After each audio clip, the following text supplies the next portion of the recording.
Amigos e irmãos, nós somos os Paladinos da Notícia. Marcelo Fedegger, do Jornal Impacto. Fernando Tupan, do blog do Tupan. Dr. Ogê Buque e esse amigo Johnny Schemberg.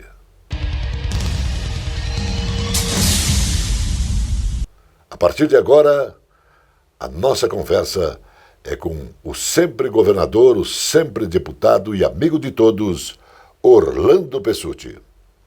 Bem, amigos do Paladinos da Notícia, estamos aqui mais uma vez com um convidado especial dessa vez, o ex-governador Orlando Pessutti, que tem uma ficha corrida violenta.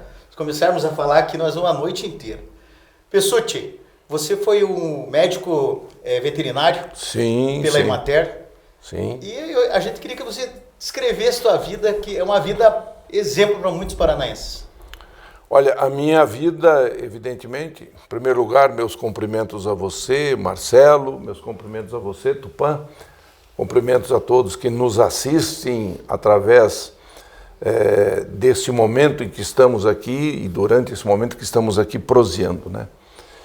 A minha história de vida começa desde que eu nasci, evidentemente, há 72 anos e alguns meses, na pequenina cidade, à época de Califórnia, distrito de Apucarana, 1953, rapaz. Então, são 72 anos e uns 9 meses aí. Dia 10 de março. 10 de março de 53. E depois eu fiquei até os 5 anos morando em Califórnia, morando no sítio, depois morando na cidade, quando meu pai resolveu ser um cerealista, né, comercializador de cereais, mas ficou nisso só um ano. E ele vinha trazer cereais com um caminhãozinho Ford 47 que nós tínhamos, trazia de Califórnia até Campo Largo, até Curitiba. Com manivela na frente? Rapaz, é bem provável que tinha manivela na frente. De viagem lá aqui mais ou menos na época, né, pessoal? Mais de um dia. Tinha ocasiões que ele levava, quando chovia, levava uma semana, 2 semanas para vir e voltar, né? Viagem sofrida. E daí em 58 eu me mudei para Jardim Alegre, que ainda era distrito do município de Ivaiporã, ou melhor, de Manuel Ribas. E daí em 1961 passou a ser município de Ivaiporã.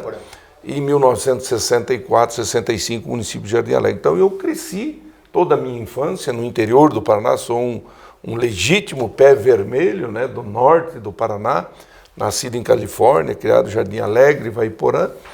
E ali iniciei meus estudos na escola primária, no ginásio, e em 71 eu vim para Curitiba estudar o científico no Colégio Estadual do Paraná. 3 anos de Colégio Estadual do Paraná, prestei vestibular e passei para Medicina Veterinária na Universidade Federal do Paraná. E depois de graduado em Medicina Veterinária, eu retornei a Ivaiporã, ao lado de Jardim Alegre, para trabalhar como médico veterinário. E lá permaneci nos anos 79, 80, 81, 82, trabalhando como médico veterinário, mas no final de 82, no dia 15 de novembro de 82, eu fui eleito na primeira eleição que disputei como deputado estadual, e aí eu retorno a morar em Curitiba, morar em Ivaiporã, morar em Curitiba, morar em Ivaiporã. Você foi direto para deputado? O pessoal não chegou a vereador, não é? Não deu tempo, como se diz, né? Deu um pulo. O projeto político era ser vereador em Jardim Alegre, o prefeito. Na realidade, o que estava combinado com meu pai, que foi um grande líder político do município de Jardim Alegre, fundador do MDB nos anos de 1966, ele já era vereador desde 64 em Jardim Alegre, na primeira eleição do município, ele que lutou junto com a minha mãe, junto com os nossos amigos e amigas para criar o município de Jardim Alegre. Já era política família, né? Já, meu pai é uma pessoa que tinha uma liderança consolidada na sociedade, sabe, Tupã? No meio dos produtores rurais, dos comerciantes da cidade. O meu pai era que eles chamavam na época de veterinário prático, né? Era pessoa, não existia, naquela ocasião, não existiam médicos veterinários em Ivaiporã, Jardim Alegre, e meu pai, criado no meio rural, foi trabalhador rural a vida inteira. Escola da vida mesmo. Na escola da vida, então ele fazia alguns serviços assim de castração de animais, né? De retirada de bezerros num parto complicado, ele fazia tudo isso. Então meu pai era um homem muito bem relacionado, Ele, minha mãe, meu pai da congregação mariana, da igreja católica, né? Nós somos cristãos católicos, e minha mãe do apostolado da oração, então nós éramos muito bem relacionados. E por conta de toda essa questão, eu tinha um projeto político que era ser prefeito de Jardim Alegre. Meu pai disputou 4 vezes a eleição para prefeito, em 3 ele foi o mais votado e perdia na sublegenda. E na 4ª eleição ele não conseguiu ser o mais votado, até por culpa da minha candidatura, porque eu fui candidato a deputado estadual em 82, aí o meu pai era candidato a prefeito, o senhor Alzimiro era candidato a prefeito, o senhor Alzimiro dizia, olha, eu sei que Orlando quer votar para o seu Natal, vai votar, mas eu não fico bravo. Foi marqueteiro ele. Eu não fico bravo porque ele escolheu o pai dele, mas eu vou votar no Orlando. De bandeira na campanha. E aí a turma que gostavam muito do senhor Alzimiro, que foi uma grande liderança, né? E o do Natal Pessutti, todos ficavam com o coração doído, votavam num Pessutti, que era o Orlando Pessutti, para deputado estadual, e votavam no senhor Alzimiro para ser o prefeito. Então, meu pai foi um grande líder, foi vereador por 2 mandatos, 4 vezes candidato a prefeito, nessas condições que relatei. Depois foi nosso vice-prefeito. Minha irmã também disputou várias eleições. Uma perdeu por 40 votos, outra perdeu por 18 votos. Depois ganhou uma com uma diferença de 2.600 votos. A minha sobrinha foi vice-prefeita também do município de Jardim Alegre. Então, é uma história toda de vida. E por que eu não virei prefeito ou vereador? Porque quando eu volto para Ivaiporã, Jardim Alegre, de 79, como médico veterinário, tinha acabado de sair a prorrogação dos mandatos de prefeitos e vereadores. Era para ter eleição em 80, e naquela reforma política, né, inclusive que teve a incorporação do PP ao MDB e que criou-se o PMDB, naquela oportunidade prorrogou-se por 2 anos o mandato dos prefeitos e vice-prefeitos. Então não teve eleições no ano de 80, e as eleições foram para 82, e aí era eleição geral, né? Tinha eleição de governador, de senador, de deputado federal, deputado estadual, prefeito e vereador. E aí a turma toda, bom, para prefeito, aí o prefeito Alzimiro e o Natal Pessutti junto, né? A turma falou, não, para prefeito aqui nós liquidamos a fatura, que não tem problema. Vamos tentar te colocar para deputado estadual, porque nós nunca tivemos um deputado estadual. Lá. Nunca tivemos, né? Nós tivemos vários candidatos. Eu cito aqui alguns nomes que no Paraná são conhecidos, né? Por exemplo, o senhor Oscar Arruda, avô do João Arruda, por exemplo.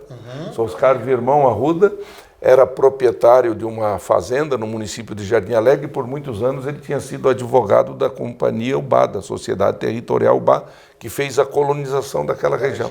Ele foi candidato.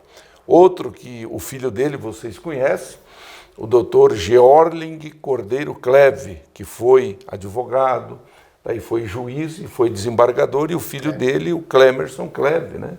Que é um constitucionalista dos mais conceituados. Então, em 62 nós já tivemos esses candidatos ali pela nossa região, 68 tivemos, 72 tivemos, 72 não, 66 tivemos, 70 tivemos, 74 tivemos, 78 tivemos, daí quando chega 82 eu consigo fazer com que concordassem comigo de nós fazermos uma prévia entre os vários candidatos.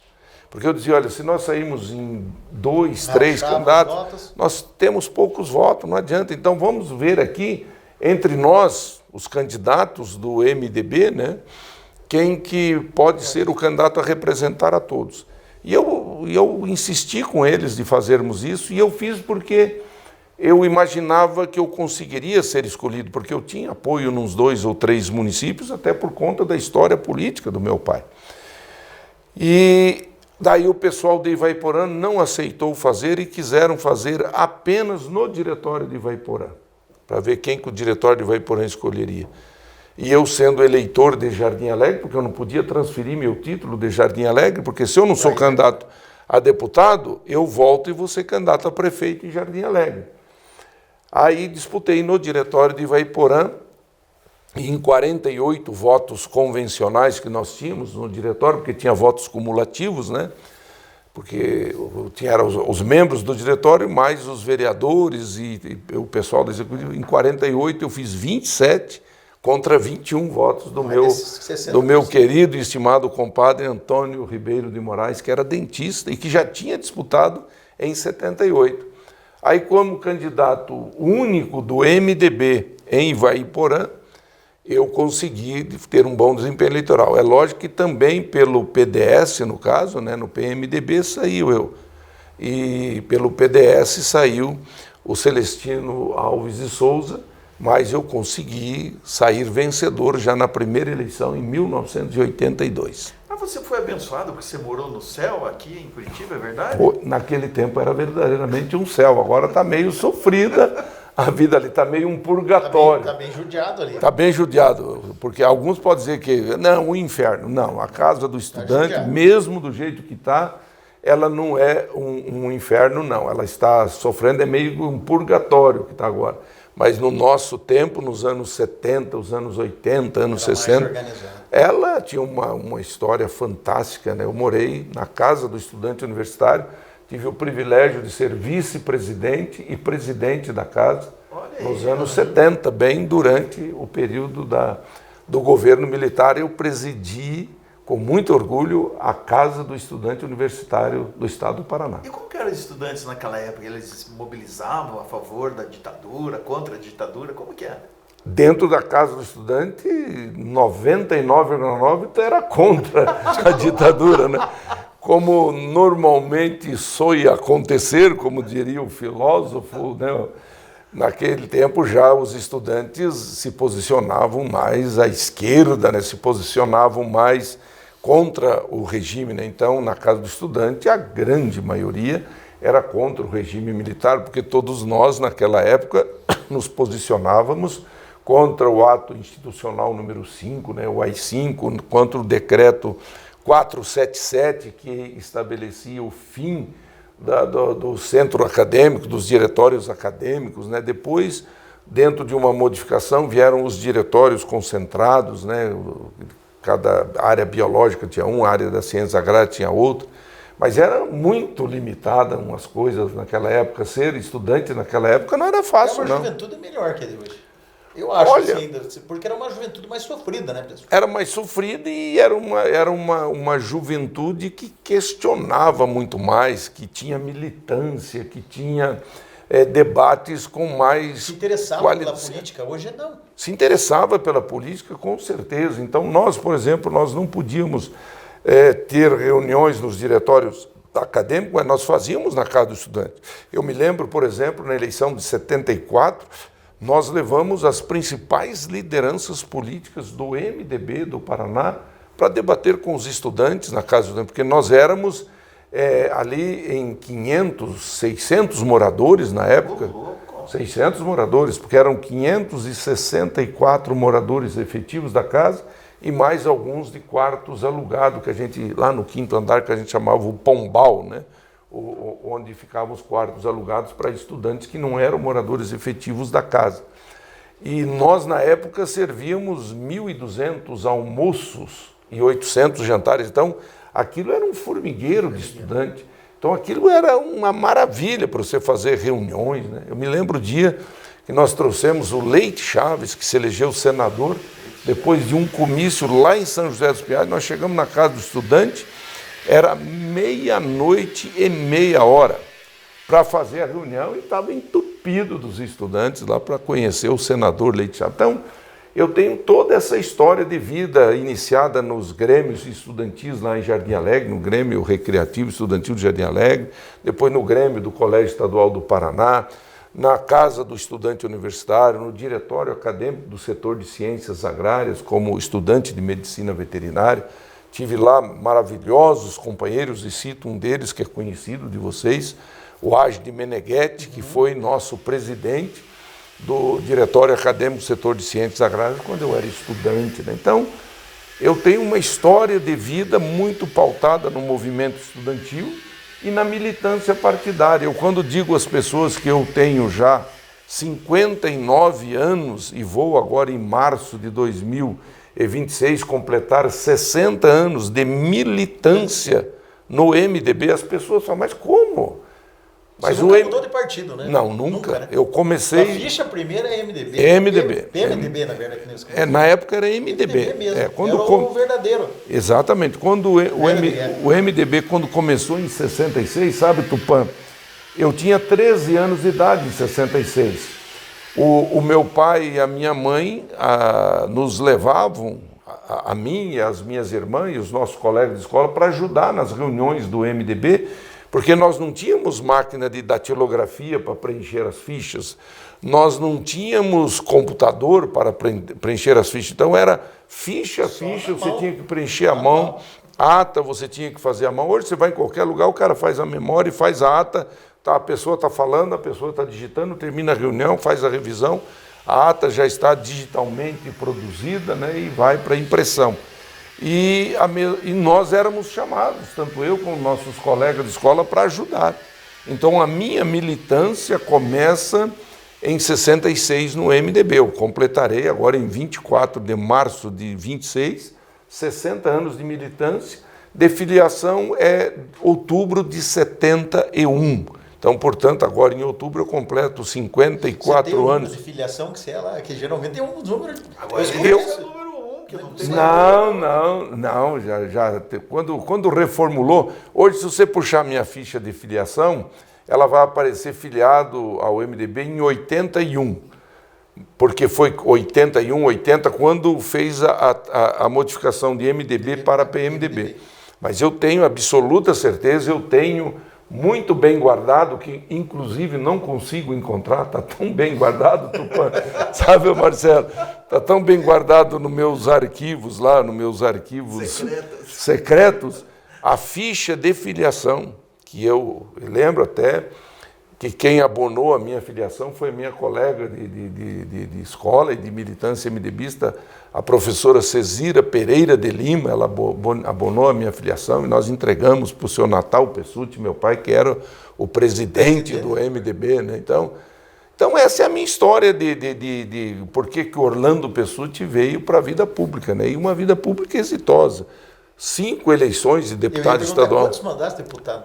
Até chegar à presidência, né? Você foi presidente? Sim, foram 5 mandatos de deputado, 82, 86, 90, 94 e 98. E dentro da Assembleia Legislativa, todos os cargos possíveis eu desempenhei.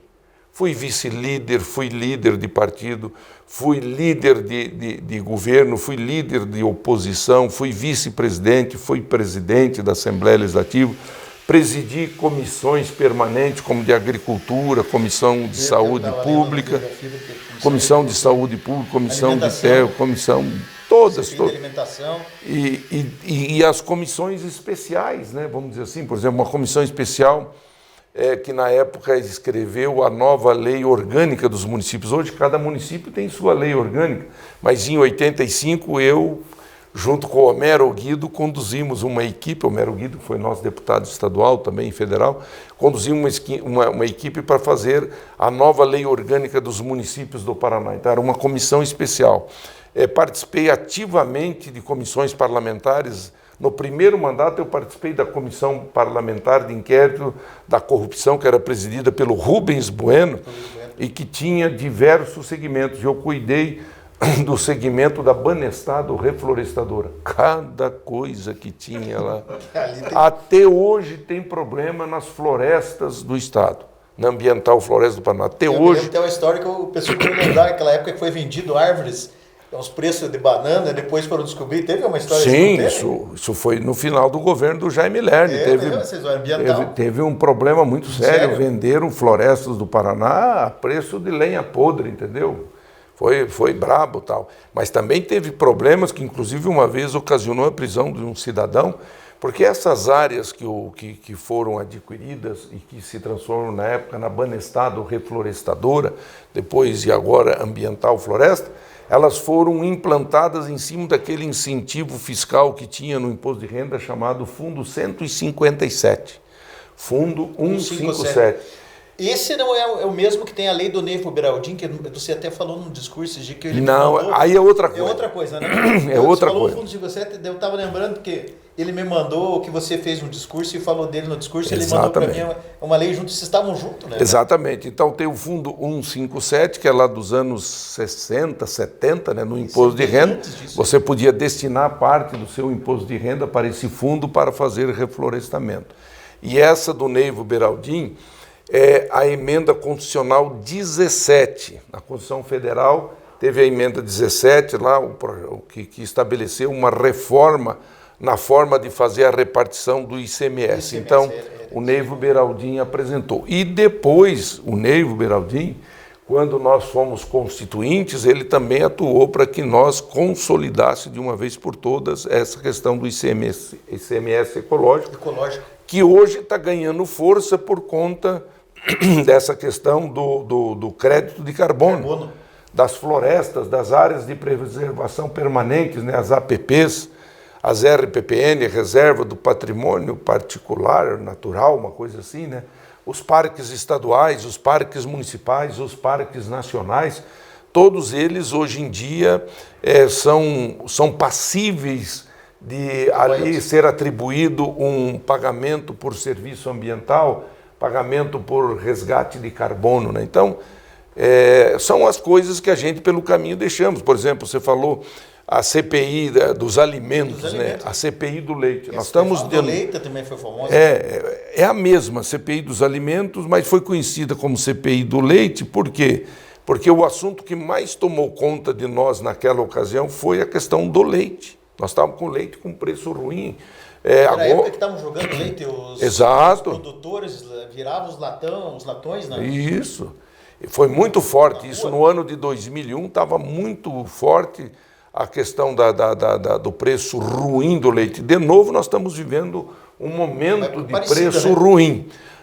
Hoje, talvez não tanto como naquela época. E, na época, então, eu fui o presidente da CPI dos alimentos, mais conhecida como CPI do leite, e que deu origem depois ao programa Leite das Crianças, que eu tive a oportunidade de idealizar junto com a doutora Jane, junto com o doutor Newton Paul Ribas, com o Edson Bernadelli, Osmar Buzignani e outros companheiros, e que nós implantamos no governo em que eu fui vice-governador e secretário da Agricultura na época do governo Requião. Então, nós criamos o programa Leite das Crianças.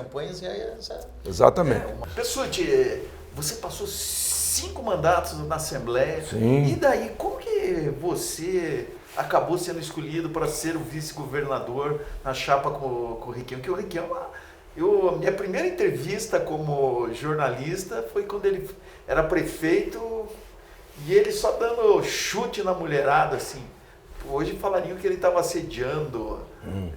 Mudou. Porque, eu, segundo dia no Correio de Notícias, eu fiquei assustado. Falei, será que o cara vai... Vou ficar quieto, fiquei quieto. Tinha medo de fazer pergunta para ele. Claro, segundo dia, quem tem é louco de fazer. Como que foi essa convivência? Ele te colocou em um monte de saia justa que algumas eu sei. Sim, mas de todas as saias justas a gente saiu de cabeça erguida, né? O Requião nunca foi uma pessoa de fácil convivência, né? Nós nos elegemos deputado estadual no mesmo ano, né? Na mesma eleição, que foi em 82. Eu, para dizer a verdade, eu não conhecia o Roberto Requião. Antes de nós chegarmos à Assembleia Legislativa, eu não o conhecia. Eu conhecia a Livraria Requião, né? Essa eu conhecia, o senhor Raul, o pessoal, o senhor Aníbal Requião. Eu conhecia o pessoal da livraria, eu conhecia, mas o Roberto Requião de Melo e Silva, não, nunca tinha convivido com ele, não, durante a campanha nunca encontrei, só fui encontrar ele quando nós chegamos para tomar posse, evidentemente, na Assembleia Legislativa. E depois, evidentemente, os laços de amizade se estreitaram, porque nós tínhamos gabinete porta a porta, ainda no prédio antigo da Assembleia Legislativa, e depois a campanha para ele ser prefeito da cidade de Curitiba. Desde aquela ocasião, ele já era uma pessoa que não era de lida fácil, como se diz, né? Mas a gente conseguia se administrar. Eu não fazia parte na Assembleia Legislativa do mesmo grupo do Requião. O grupo do Requião era um grupo mais, vamos dizer assim, mais à esquerda, um grupo mais polêmico, e eu sempre fui um cidadão moderado. Então, eu estava no grupo do Caíto Quintana, do Aníbal Cury, de outros companheiros, do Hermas Brandão, e nós fizemos uma trajetória tranquila. Então, eu fiz a minha primeira eleição, ele fez a primeira, daí ele foi ser prefeito. Aí ele volta, deixa a prefeitura, vai ser secretário do desenvolvimento do Álvaro Dias. Aí teve aquele episódio, né, o dia do fico, que é interessante, esse dia do fico do Álvaro Dias, né, quando o Álvaro Dias desistiu. Pode ser repetido no que vem também aqui, né? Pode. Nós poderemos ter o terceiro dia do fico no Brasil. Tivemos o primeiro com Dom Pedro I, né? Diga ao povo que fico, e Álvaro Dias lá no início de 1990, ali por março de 90, quando ele teria que sair para disputar como senador, e ele decidiu não sair e ficar no governo. E podemos ter agora também, no começo de abril de 2025, né? Não. Abril de 2026. Abril de 2026. O dia do fico do Ratinho Júnior. Pode ter o dia do fico do Ratinho Júnior. Ele pode também decidir não ser candidato a presidente da República, a vice-presidente ou a senador. Ele tem dito que vai analisar, né? Então, o relacionamento com o Requião nunca foi dos melhores, assim, nunca foi um relacionamento de amizade como eu tinha com Mário Pereira, como eu tinha com o Nilces Guarese, como eu tinha com Ervin Bonkoski, com tantas e tantas outras pessoas, Trajano Bastos, né, Denis Schwartz, pessoas valorosas, né, que o Renato Guimarães Adur, o Valdir Pugliese, o Algacitúlio, etc, o Nereu Moura. E hoje até esse grupo ficou até separado. Se você começar a falar, tem um leque de traição do Requião, né? Isso, uma lista. Tem uma lista grande, né? Meu pai mesmo, o jornal, chegava a fazer um leque de traição, tinha o nome de todos eles enfileirado, né? Então, hoje você pode ver que o grupo que o Pissuti citou agora, são um grupo que caminha junto quase no MDB até hoje. Exatamente. Né? Então, daí chega, vamos dizer assim, passando por todo esse tempo, daí o Requião, nós o elegemos em 1990 governador, depois ele vai para o Senado Federal. Daí em 2002, eu já tendo percorrido 5 mandatos de deputado estadual, eu já tinha vontade de disputar uma eleição majoritária. Em 94, a nossa proposta é que o candidato a governador nosso fosse o Elias Abraão, pelo MDB, com Orlando Pessutti, Orlando Pessutti de vice, ou Renato Adur. E que o outro candidato a senador nosso fosse o Orlando Pessutti ou Adur na parceria com o Requião para o Senado. Então nós queríamos Requião para o Senado, Elias Abrão para governador, para a gente quebrar aquele confronto direto que tinha entre o Jaime Lerner e o Álvaro Dias. O Álvaro Dias estava vindo ainda daquele episódio das bombas e tudo mais, dos cavalos. E todos nós dizíamos que tínhamos que colocar o Elias Abraão, que tinha sido secretário de Educação e era adorado pelos professores. Nós tínhamos que colocar o Elias Abraão para segurar a eleição para o Jaime não ganhar no primeiro turno, né? Mas aí o Requião não quis, insistiu, e ele que já tinha lá atrás judiado do Álvaro Dias, já tinha judiado do Zé Richa, né? Já tinha brigado com o Mário Pereira. Ali também ele tirou fora da disputa o Elias Abraão em 94. E chega 2002, o Requião resolve ser candidato a governador, tinha o Beto Richa, que ia ser candidato a governador, o Padre Roque, o Rubens Bueno, e o Álvaro Dias. O Álvaro Dias com mais de 60% na pesquisa, o Requião com 11%, 12%, ninguém topou ser vice dele, nenhum dos deputados, ninguém queria ser o vice do Requião.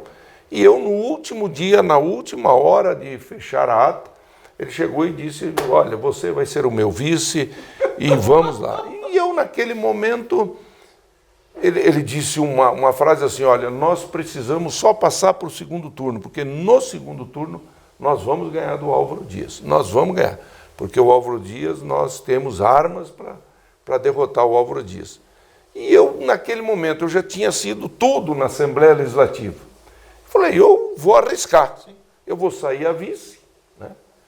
Se não der certo eu ganhar de vice, eu volto para Ivaiporã e vou ser prefeito daqui a 2 anos em Ivaiporã. Eu vou me arriscar. E me arrisquei e deu certo. O Requião... Era o segundo turno. O Requião e nós fomos para o segundo turno com 1 ponto percentual ou 2 na frente, acho, do Beto Rich, depois do Padre Roque, o Rubens Bueno. Aí o Beto Richa veio nos apoiar, o Padre Roque, o Rubens Bueno, e no segundo turno nós ganhamos a eleição do Alvo. E daí em 2006, aquela eleição terrível que Dos foi, 10 mil votos, que ela dos 10 mil votos. Osmar Dias. Você lembra que começou com o Hermas Brandão sendo o vice?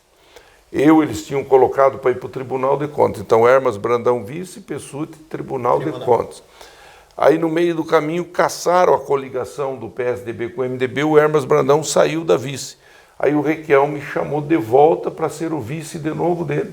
Eu volto e nós ganhamos a eleição com 10.500 votos. Foi disputada nas últimas urnas que dá do interior. Nossa vida! Então, ganhamos com 10.500 votos de diferença. Aí surge o episódio, mas por que o Pessutti renunciou ao Tribunal de Contas? Eu estava eleito para o Tribunal de Contas, mas não estava nomeado. E estava eleito vice-governador. Então o pessoal dizia, Pessutti, a vice você não tem como passar para o Hermas Brandão. Mas o Tribunal de Contas, se você decidir, nós abrimos um outro processo e o Hermas vira Tribunal de Contas e você vira vice-governador, como era o combinado. Hermas, Tribunal de Contas, Pessutti, vice. Hermas, vice, Pessutti, Tribunal de Contas. Então foi por isso que eu renunciei à minha ida ao Tribunal de Contas, até pela garantia que deu o Requião de que ele, no final do mandato, renunciaria e passaria o governo do Estado do Paraná para mim, Orlando Pessutti. E ele cumpriu esse compromisso. Infelizmente, passou o governo para mim no início de abril, para dizer a verdade, no dia 1º de abril já, de sacanagem, ele já marcou para passar o governo para mim no dia 1º de abril, que era uma quinta-feira santa, dia da missa do Lava Pés, que eu tinha prometido ao Dom Moacir Witt que eu iria como governador na missa, né?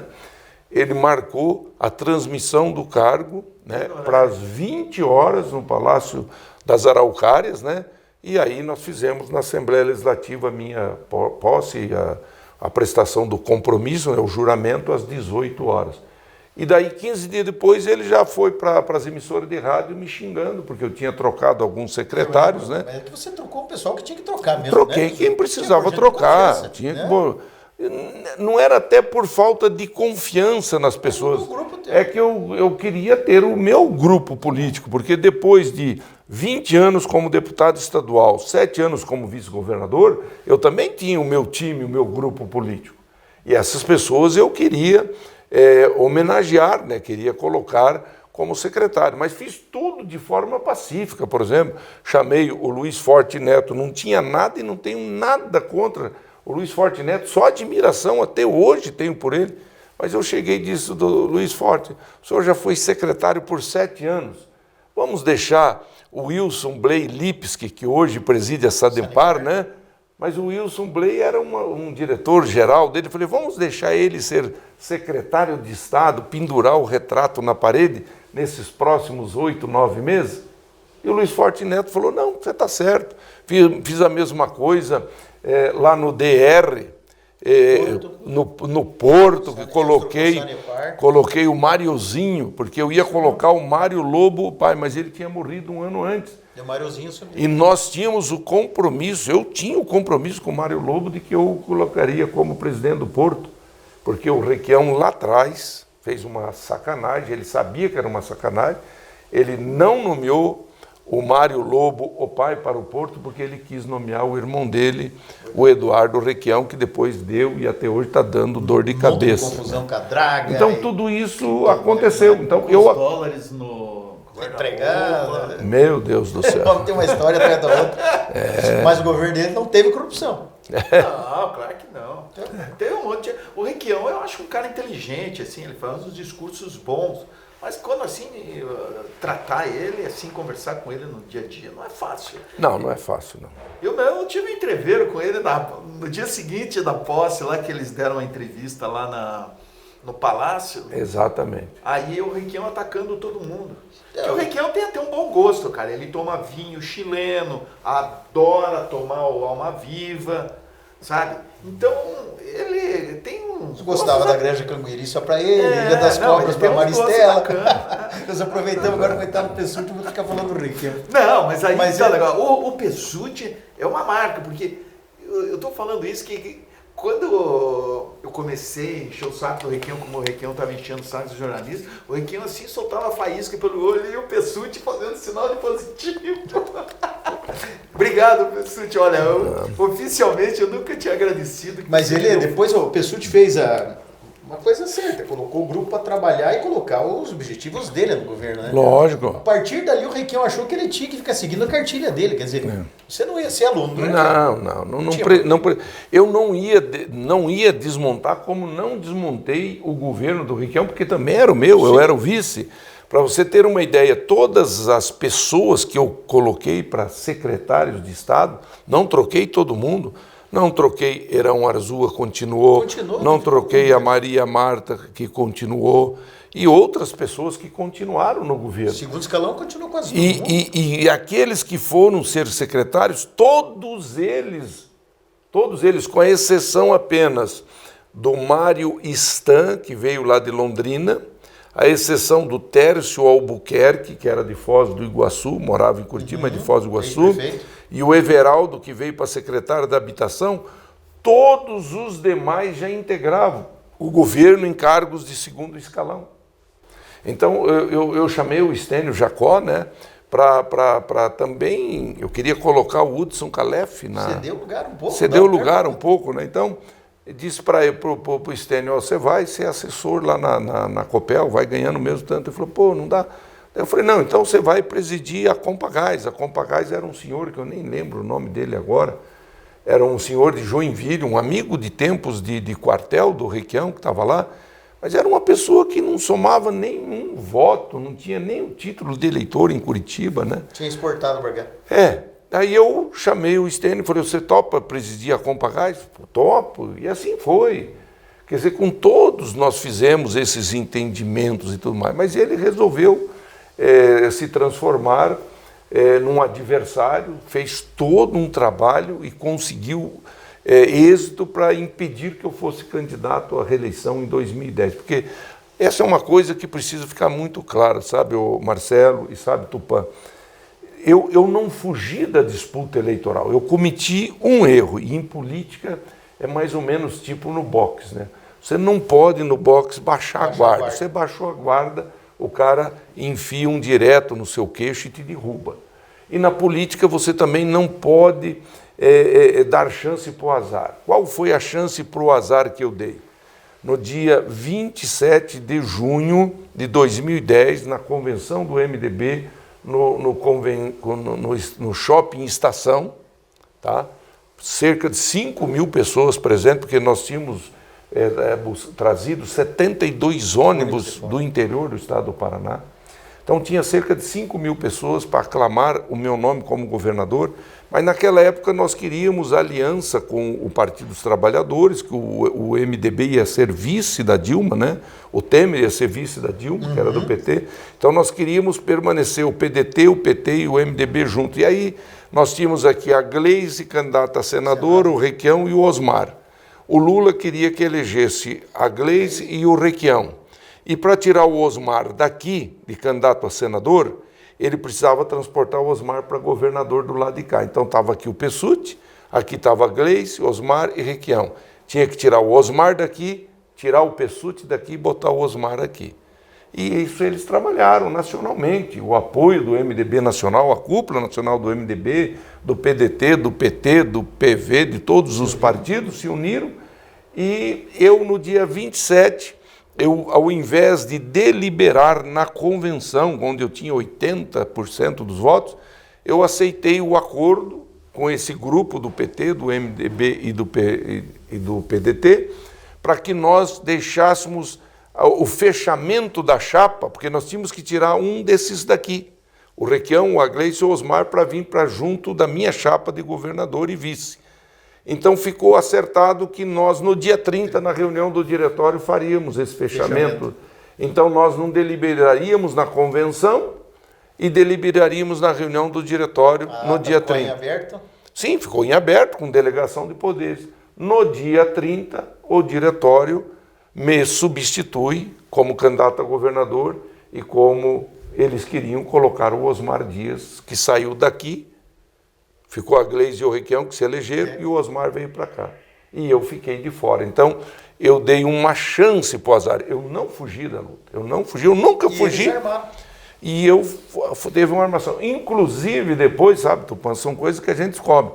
Eu descobri no tempo, nas conversações, ouvindo pessoas, que a retirada da minha candidatura, a candidatura do MDB no Paraná, foi moeda de troca para que houvesse a candidatura do Hélio Costa como candidato do MDB em Minas Gerais. E o Hélio Costa, você se lembra, ele era senador do MDB, portanto estava na cúpula do MDB. Essa mesma cúpula que trabalhou para tirar o Orlando Pessutti foi a cúpula que trabalhou para Hélio Costa ser o candidato em Minas Gerais. Então ficou uma moeda de troca. Quando resolveram aqui no Paraná os interesses do PT para eleger Gleise e Requião, tirar o Osmar daqui, botar o Osmar, tirar o Pessutti, aí o PT em Minas Gerais passou a apoiar o Hélio Costa e eu fiquei de fora. Não, ele perdeu a eleição, perdeu a eleição na época lá, perdeu. Ele não ganhou. E o Osmar daí perdeu pro Beto aqui. E o Osmar perdeu. Fez uma grande votação, né? Foi apoiado pelo PT, Sim. pelo MDB. Nós ganhamos a eleição em 308 municípios. O Beto Richa ganhou em 81. Só que o Beto Richa saiu de Curitiba com 500 mil votos na frente. Votação... Em Londrina, o Beto Richa, em Londrina, ele fez 73% e nós fizemos, o Osmar Dias fez 27%. E você vê como que é a eleição, a onda que é a eleição majoritária. Na eleição anterior que o Osmar tinha perdido para nós, em Londrina, o Osmar tinha feito 70% e eu e o Requião tínhamos feito só 30%. Então, essa conjuntura toda fez com que eu não fosse candidato em 2010. Então, e o Requião foi o grande responsável por eu não ser candidato em 2010. Porque ele sai do governo, rompe comigo, já levou a metade dos deputados. Aí a outra metade dos deputados queria apoiar o Beto Richa. Porque viam no Beto Richa uma chance maior eleitoral. Pô, o Pessutti não tem o apoio nem do Requião, não tem apoio da metade da bancada do MDB. Então, metade saiu com o Requião, ficou, não me apoiava. E a outra metade se dividia em duas. Então, sobrou para mim 25% dos deputados. Entendeu? Então, foi uma situação muito, muito delicada. Nós tínhamos naquela época, se eu não me engano, acho que era 16 ou 17 deputados. Eu pessoalmente acredito que eu não venceria a eleição contra o Beto Richa. Porque o Beto Richa vinha de um mandato na prefeitura e saiu com quase 80% de aprovação, né? E como o Nelson Justo dizia, vai ser duro ganhar do Beto, porque é um menino moreno, perfumado, cheiroso, né? Das meninas gostam. E é para suceder esse período que foi do Requião, de muita confusão, muita encrenca, muita bronca e tudo mais, né? Então o Nelson Justo falava, olha, não vai ser fácil ganhar do menino moreno, cheiroso, perfumado e tudo mais. Mas eu faria uma votação muito grande, porque no dia 27 de junho, que era o dia da convenção, no sábado a gente tinha fechado uma pesquisa, eu já estava com 17 pontos percentuais. Eu comecei com 3 pontos no dia que assumi, em abril. Em 30 de junho, ali, então, abril, maio, junho, em 90 dias eu saí de 3%, fui para 17%, 18%. Eu chegaria com certeza a uns 40%, 45%. Eu chegaria. Derrubaria o Requião antes. Hã? Derrubaria o Requião se tivesse eleição. Talvez não o derrubasse como candidato a senador, talvez ele até fizesse mais votos, porque você lembra que ele ganhou a eleição do Gustavo Frutti por apenas 100 mil votos. E eu mesmo com toda a sacanagem, a filha da putice que ele tinha feito comigo, eu não fiz campanha contra ele. Tanto que se você for pesquisar lá na cidade de Jardim Alegre, ele como candidato a senador foi o mais votado, porque a coordenadora da campanha dele era minha irmã. que era a nossa líder política de Jardim Alegre. Então, eu não fiz campanha contra ele, não votei para ele, evidentemente, votei para o Gustavo Fluit naquela ocasião e para a Gleisi Hoffmann, que era a nossa candidata, né? E por 100 mil votos o Gustavo não virou senador. Ele veio... Agora, se nós estivéssemos juntos, eu candidato a governador, o Requião candidato a senador e a Gleisi, eu acho que ele tinha feito até mais votos do que fez, porque daí eu trabalharia para ele. E talvez o Beto não tivesse aparecido. Que É porque daí acabou dividindo, né? Dividiu. E o Beto Richa, ele tinha todas as chances de ganhar. Eu acho que ele ganharia a eleição. Só que eu terminaria, e eu vou fazer esse comentário para entrar num outro que eu acho que é importante. Eu terminaria como alguém que disputou uma eleição majoritária e que fez 40%, 45% dos votos, que eu acredito que eu faria pelo menos isso. Poderia até ganhar a eleição, porque a onda dos prefeitos comigo, ela era muito mais forte do que a onda com o Osmar. A onda MDBista comigo era muito mais forte do que com o Osmar, porque o Osmar, 4 anos atrás, quase nos derrotou. Então nós tínhamos pessoas que tinham muita dificuldade de apoiar o Osmar. Nós tivemos vários prefeitos, eu cito aqui o caso do Júnior Weiler, lá de Jesuítas, que não quis apoiar porque tinha bronca com o Osmar. Eu cito o caso aqui do Wilson Goinski, de Almirante Tamandaré, que vieram no meu gabinete dizer, Pessutti, eu não posso apoiar por causa disso. O Osmar foi lá, com o PDT me prejudicou e tudo mais, falou isso, falou aquilo. Então, eu se disputasse a eleição em 2010, eu consolidaria o meu nome como um nome majoritário. E eu não disputando, eu fiquei fora do processo. Aí não consegui em 2012 encaixar o meu nome para ser candidato a prefeito de Curitiba. 2014, lembra que lá na Sociedade Urca, nós numa disputa que nós queríamos que o MDB fosse o vice do Beto Richa, para que 3 anos e 3 meses depois nós voltássemos ao governo. Então, era o meu nome, do Osmar Serralho e do Caíto Quintana, e por fim nós fechamos que o Caíto Quintana seria o vice, e perdemos por 69 votos para o Requião. E daí nunca mais eu consegui encaixar de fato uma candidatura viável. Por quê? Porque não disputei em 2010. Então é isso que eu digo, sabe, Tupã? Que foi um erro estratégico. É aquela história, de novo, eu volto da luta de boxe, eu baixei a guarda no dia 27, no dia 30 eles me deram uma no queixo, e depois eu tive dificuldade para colocar o meu nome numa candidatura majoritária. E eu digo, fiz esse comentário porque eu disse isso dias atrás para o governador Ratinho Júnior.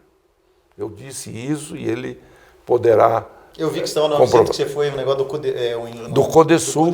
Fui lá falar com ele abraçado. Ele me deu um abraço que até depois o Moisés sugeriu que eu fizesse uma postagem dizendo: foi ou não foi um abraço massa? O Pessutti porque é um massa bruta, né? Um massa bruta. E o Ratinho porque é Carlos Massa. Eu disse para o Ratinho outro dia, Ratinho, não faça essa bobagem. Isso que eu ia te perguntar dessa conversa agora que foi você, dá para contar o que ele falou? Não, dá para contar, porque nós falamos do momento atual que nós temos aí. Você vê, hoje nós temos 4, 5, 6 nomes dentro do grupo do Ratinho que querem ser candidato a governador. Nós temos 4, 5, 6 nomes que querem ser senador. E o Ratinho acertadamente disse, olha, eu só vou resolver isso no ano que vem.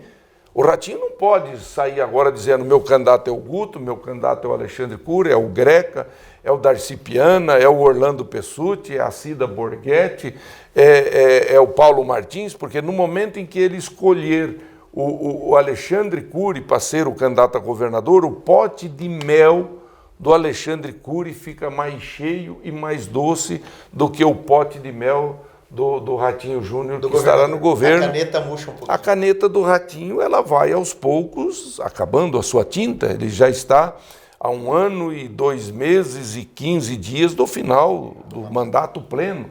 Se formos considerar que ele tem que sair até o dia 3 de abril do ano que vem, 5 meses, 6 nós estamos 5 meses. Quer dizer, então, se ele escolher agora o candidato, e não é hora de escolher, como nós temos 6, você tem que deixar eles trabalharem um pouco mais. O Guto Silva está trabalhando, o Alexandre Cury está trabalhando, o Darcy Piana está trabalhando, o Rafael Greca está trabalhando, a Cida Borghetti está se mexendo, o Orlando Pessutti está se mexendo, outros estão se mexendo, para serem lá na frente os escolhidos pelos seus partidos e pelo grupo que em torno do governador Ratinho Júnior vão escolher os candidatos às eleições majoritárias. Nós teremos candidato a governador, candidato a vice, 1 senador, 2 senadores. Então nós teremos 4 candidaturas majoritárias. Mas você também pode, nessa negociação, encaixar a questão da presidência da Assembleia Legislativa. Você pode encaixar aqui 2 suplências boas de senador, entendeu? 2 suplências boas.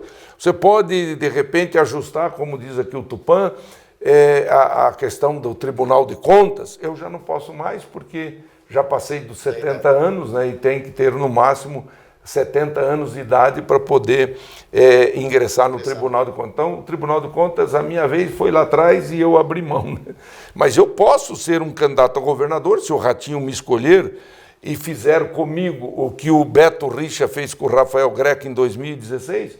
O Rafael Greca, em 2016, não existia como candidato. O Beto Richa botou o apoio político, toda a força política, a estrutura partidária, e o Greca se viabilizou. Então eu tenho essa condição também, assim como tem o Alexandre Cury, que tem uma visibilidade política grande, tem diversos municípios, é presidente da Assembleia, assim como tem o Guto Silva, que é um secretário de destaque na Secretaria das Cidades, assim como tem o Darcy Piana, que é vice-governador e que estará no cargo de governador, pode ir para a reeleição, quer dizer, então tem isso. Como tem o Rafael Greca. O Rafael Greca é conhecido em todo o estado do Paraná.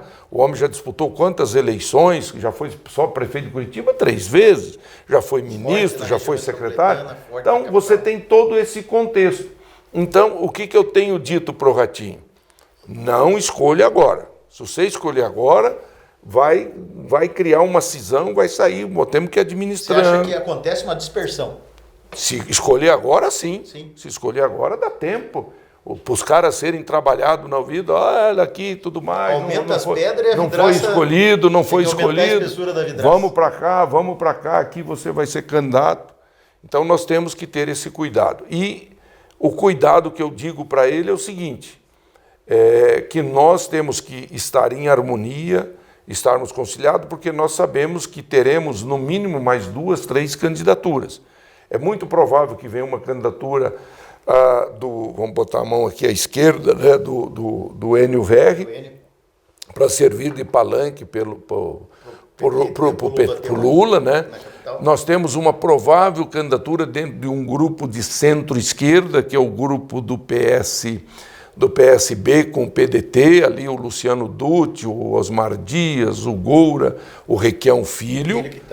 E temos uma candidatura de extrema-direita, que é a candidatura do Moro. Se ele continuar elegível, né, ele corre o risco lá no Supremo Tribunal Federal de sofrer uma condenação, e se sofrer a condenação, ser cassado. Ele estando cassado, estando inelegível, ele não será candidato, mas poderá surgir alguém. O pessoal fala em Cristina Grêmio, as pessoas falam em outros nomes, não se sabe, né?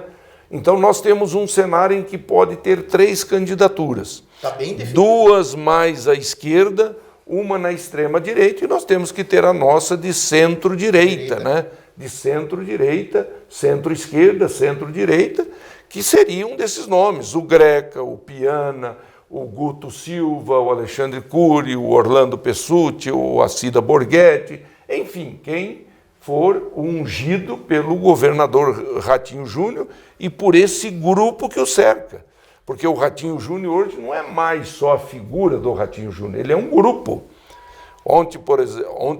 Esses dias atrás, eu ouvia uma entrevista do Marcelo Almeida, né?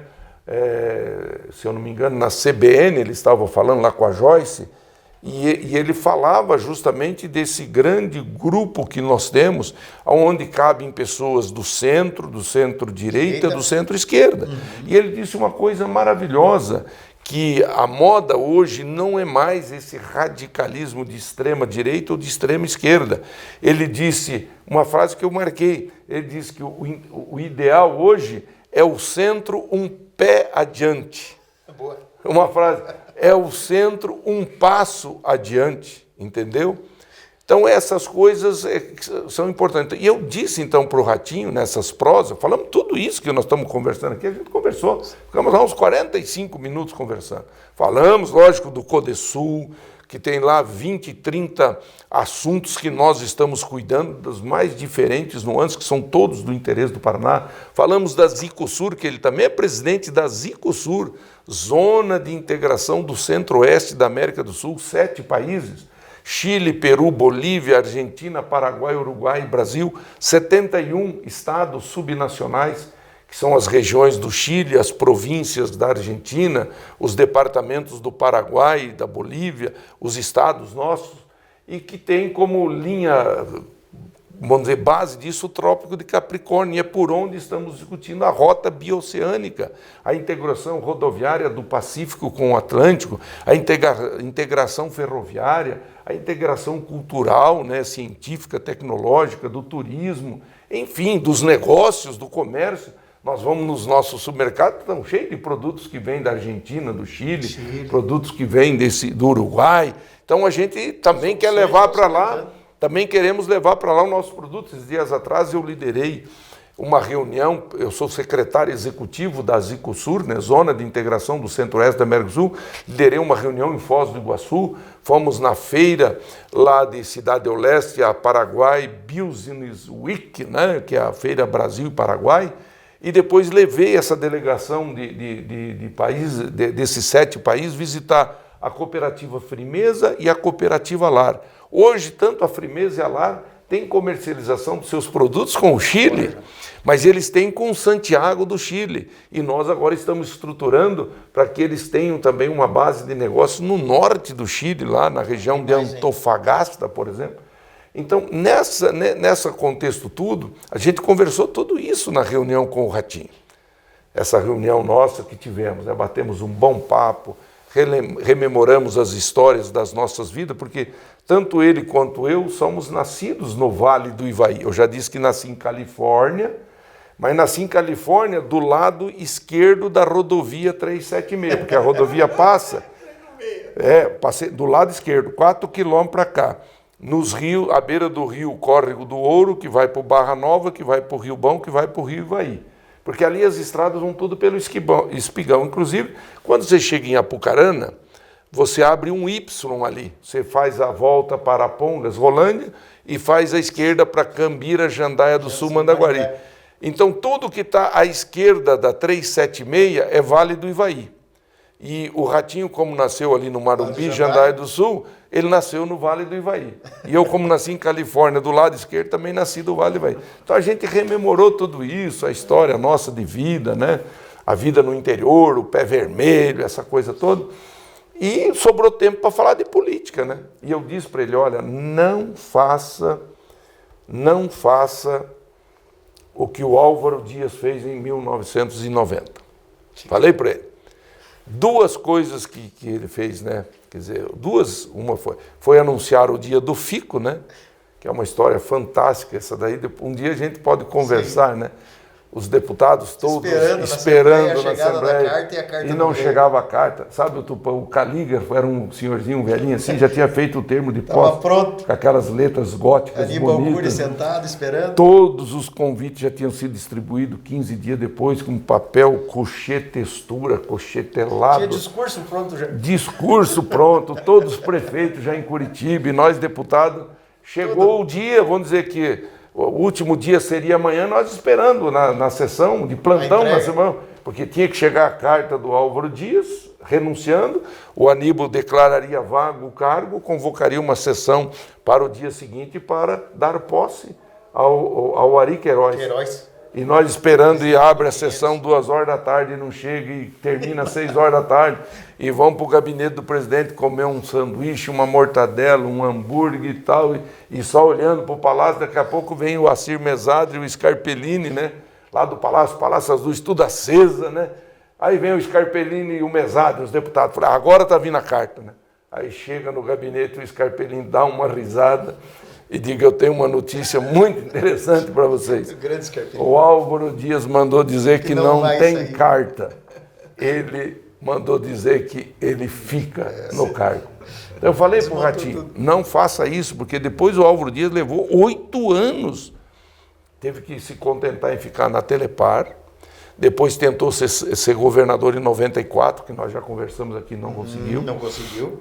Perdeu. Daí em 98 ele só conseguiu porque teve o apoio de todos nós do MDB, ainda fez um acordo branco com o Jaime Lerner, né? Para poder ganhar. Para poder ganhar. Então eu falei, Ratinho, não faça isso. Joga ele. Não fique no governo, deixa o governo com o Darcy Piano, conversa com o MDB, conversa com esse partido, conversa com o Pessutti, conversa com o Adur, conversa com o Sérgio, com o Anibele, conversa com todo mundo do MDB, conversa com o Alexandre Cury, com o Rafael Greca, conversa com o Guto Silva.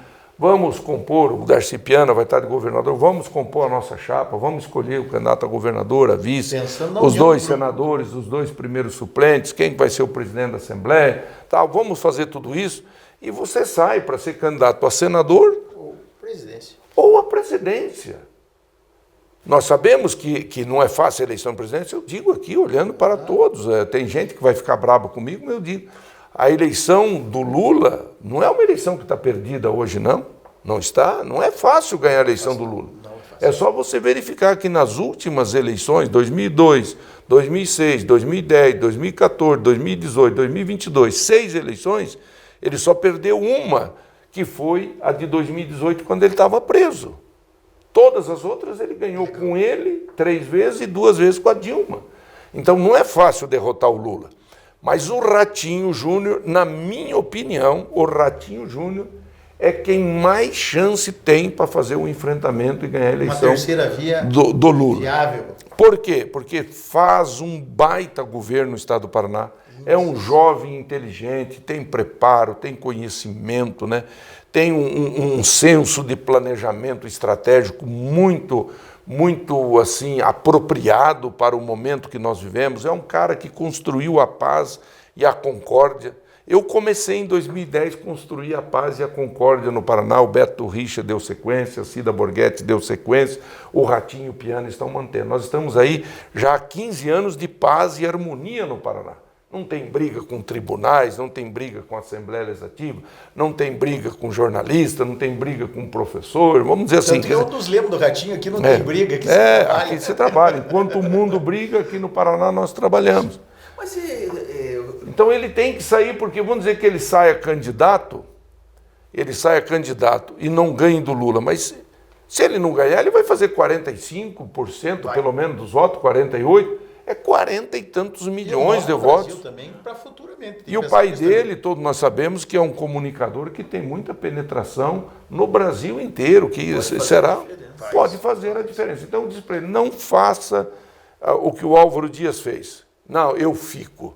E depois fique sem mandato. Não faça isso. Saia para ser candidato a presidente, saia para ser candidato a vice-presidente, se for do entendimento do acordo nacional, saia para ser um candidato a senador. E daí eu brinquei com ele, me leva para ser o teu suplente de senador também, pode ser, não tem problema. Você está pensando então ser suplente ali? Não, estou pensando em ser senador. Mas se o Ratinho for o candidato, dentro de um acordo, tudo mais, nós podemos até pensar isso. Agora, se ele for presidente da República ou vice-presidente, eu quero a vaga de senador. Porque eu entendo que... E o MDB é parceiro. O MDB é parceiro, quer dizer, coisa, tem que sobrar alguma coisa para o MDB. Porque nós já conversamos... O Adur está querendo ser... O Adur quer ser vice-governador. Nós tínhamos conversado até na Boca Maldita, que você tinha o Pickler como cara dentro do MDB. Nós vimos o Pickler e o Tupã na filiação da Cristina Grêmio. Até colocamos matérias, que ele provavelmente está mudando como UFO pagador de outro horizonte. Outro ele pôs. Você vai ser o cara do MDB, hoje. Sim. Hoje, pro Senado, é você o cara. Hoje, os nomes que nós teríamos dentro do MDB, sem desmerecer ninguém, nomes que poderiam disputar uma eleição majoritária é o Renato Adur, o Sérgio Souza, que é deputado federal e que tem uma visibilidade e uma penetração muito grande no agronegócio, e o meu nome, porque eu já fui governador, já fui vice-governador, secretário de Estado, e tenho certeza que eu tenho conhecimento, experiência e vivência para ser um grande senador em favor do Paraná. Eu tenho absoluta confiança, falo olhando para todos vocês, telespectadores, que, como senador, eu farei com certeza, né, tenho possibilidade de fazer com certeza um trabalho muito melhor do que estão fazendo. E até porque, sabe, Tupã, uma das coisas importantes que deve existir no mundo da política, quer dizer, no mundo da política, o que tem que existir? Você tem que ter grupos, você tem que ter relacionamentos. Eu digo para você hoje, eu chego no Senado, dos 81 senadores, para não ficar chutando muito. Uns 21 dos que estão lá, eu sei o nome, da onde vem, eles sabem o meu nome, de onde eu venho, e são pessoas que foram comigo, ou deputado estadual, ou secretário de Estado, ou vice-governador, ou governador, ou militante efetivo do MDB. Então eu tenho lá dentro pessoas que de pronto eu chego e já tenho um time para conversar. Então eu não vou chegar lá caído de um paraquedas. Eu tenho uma história de 60 anos atuando na militância política e na vida partidária. Eu tenho uma história de 5 mandatos de deputado estadual, 2 mandatos de vice-governador, 1 ano de governador, 4 anos como conselheiro do BNDES no Rio de Janeiro, 2 anos como conselheiro da Itaipu Binacional, 4 anos como diretor e depois presidente do BRDE e agora já chegando a 3 anos como secretário do CODESUL, Conselho de Desenvolvimento. Então, a gente está discutindo o Paraná, está discutindo o Brasil todos os dias. Então, por isso que eu digo, se o Ratinho Júnior quiser ouvir a minha opinião, o meu pensamento, ele tem que, no dia lá, 3 de abril do ano que vem, de 26, último dia para desincompatibilizar, renunciar ao governo, entregar para o Darcy Piana e ele se colocar como candidato a presidente da República, eventualmente como um vice-presidente dentro de um acordo e de um entendimento nacional, ou então ser senador pelo estado do Paraná. E eu gostaria muito de ser Ratinho Júnior candidato a senador numa candidatura, numa das vagas, e Orlando Pessutti na outra candidatura. E com um candidato a governador e um candidato a vice, nós caminhando todos juntos. Os paladinos da notícia, que hoje estamos sem o G-Book, até com problema de saúde, queremos agradecer a sua vinda até aqui. Mas você sabe o seguinte, esse negócio de problema de saúde para Johnny Chainberg, para Ogier Book, para Orlando Pessutti, que somos todos 70 pontos mais, quer dizer, isso é normal. Isso é igual aqueles automóveis que já passa dos 30, 40 anos. Todo mês, toda semana tem um reparozinho para fazer na carcaça. Saúde aí, o G-Book, aguenta o rojão aí. E vamos combinar para uma próxima oportunidade mais perto, até para você dar mais um pouco desse teu conhecimento para todos nós. Olha, eu te conheço há 42 anos, porque eu conheci teu pai e você em 83, quando eu cheguei na Assembleia Legislativa. O Tupã um pouco mais recente. Me lembro bem do Tupã de 2006, daquela memorável entrevista na sala dos governadores lá, o Requião brigando com a imprensa e esse aqui fazendo perguntas atravessadas, assim, que atravessavam na garganta do Requião, e eu só dava risada e fazia assim para o Tupã, vai. O Johnny Chainberg também conheci ele nesses tempos em que eu era presidente da Assembleia, anos 90. Mas hoje G-Book é meu amigo pessoal. É duro ser amigo do G-Book também. Não é fácil ser amigo do G-Book, não. Mas eu sou amigo do G-Book e ele é meu amigo. Somos amigos e irmãos para sempre. Desde 1975. Portanto, o G-Book está me devendo um almoço para nós celebrarmos os 50 anos de amizade, porque há 50 anos atrás quem dava almoço para ele era eu. Nos Jogos Abertos Estudantis do Paraná, lá no Colégio Estadual do Paraná, e eu, diretor da Casa do Estudante. E ele, jogador?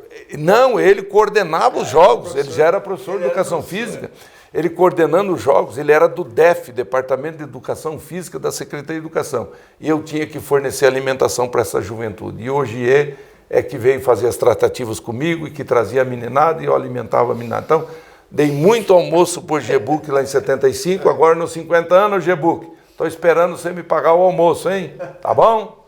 Obrigado, amigos. Até a próxima. Valeu, um abraço.